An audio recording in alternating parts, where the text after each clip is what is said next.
Interim government, আসুন স্বাগত জানাবো, সহযোগিতা করব, সকল ভালো কাজে আমাদেরকে পাশে পাবেন।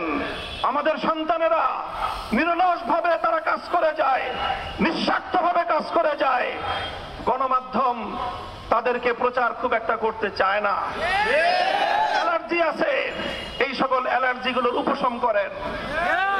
স্কুল, কলেজ, ইউনিভার্সিটির আমার সন্তানেরা যেভাবে তারা আন্দোলন করে ফ্যাসিবাদের পতন ঘটিয়েছে, প্রতিটি ক্ষেত্রে আমার মাদ্রাসার সন্তানেরাও তোমাদের সাথে হাতে হাত রেখে বাংলাদেশের ছাত্র জনতার ঐক্যের একটি অভূতপূর্ব দৃষ্টান্ত স্থাপন করেছে।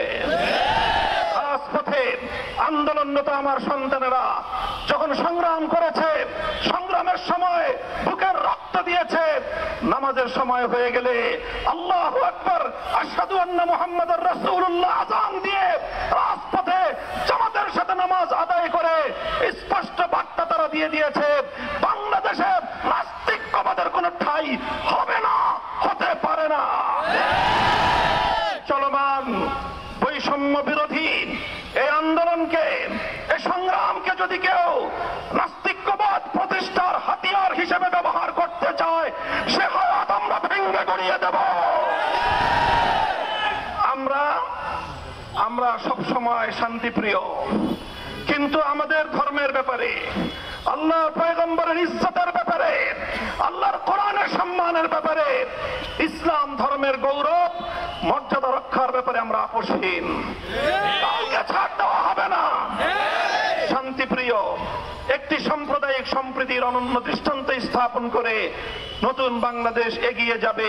কাদিয়ানীদেরকে মুসলমান পরিচয় দিয়ে যদি এদেশের মানুষকে গেলাবার, এদেশে মুসলিম হিসেবে তাদেরকে প্রতিষ্ঠিত করবার কোন এজেন্ডা নিয়ে পশ্চিমা বিশ্বের কোন প্রতিনিধি যদি বাংলাদেশে কোন ঘৃণ্য নীল নকশা বাস্তবায়ন করার চেষ্টা করে, রক্তের মাধ্যমে সেই ষড়যন্ত্র আমরা প্রতিরোধ করবো ইনশাআল্লাহ।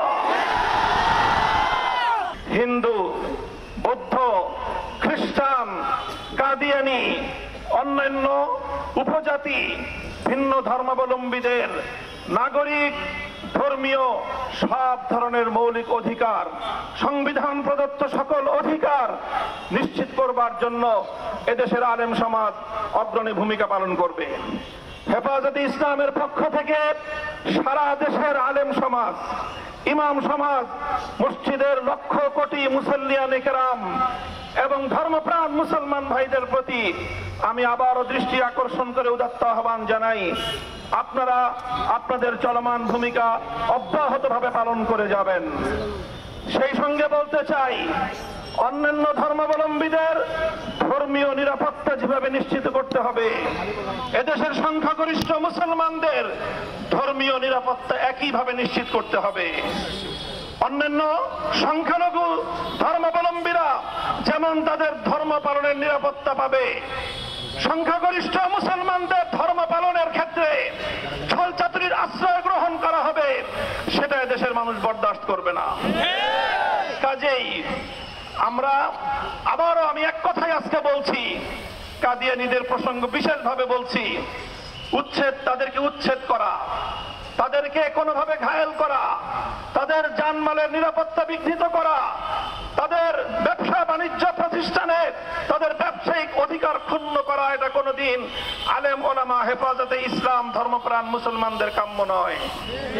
আমরা শুধু একটাই দাবি তুলতে চাই, কাদিয়ানীরা তাদের নিজস্ব ধর্মীয় পরিচয়ে তারা যে কোনো ধর্মীয় অধিকার ভোগ করতে পারবে, কিন্তু তারা কাদিয়ানী হয়ে, অমুসলিম হয়ে মুসলমানদের ধর্ম ইসলাম নাম ব্যবহার করবে, মসজিদের নাম ব্যবহার করবে, মুসলমানদের ধর্মীয় উপাসনালয় মসজিদের নাম ব্যবহার করে মুসলমানদের ধর্মীয় অধিকার ক্ষুণ্ণ করবে, এদেশের মুসলমানরা মুখে আঙ্গুল দিয়ে চুষবে না।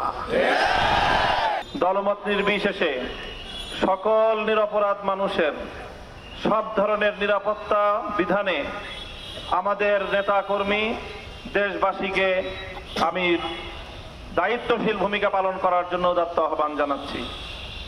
বিশেষভাবে সংখ্যালঘু সম্প্রদায়ের সকল মৌলিক অধিকার সংরক্ষণ করবার জন্য এদেশের আলেম সমাজকে আমরা প্রথম দিন থেকে আহ্বান জানিয়েছি।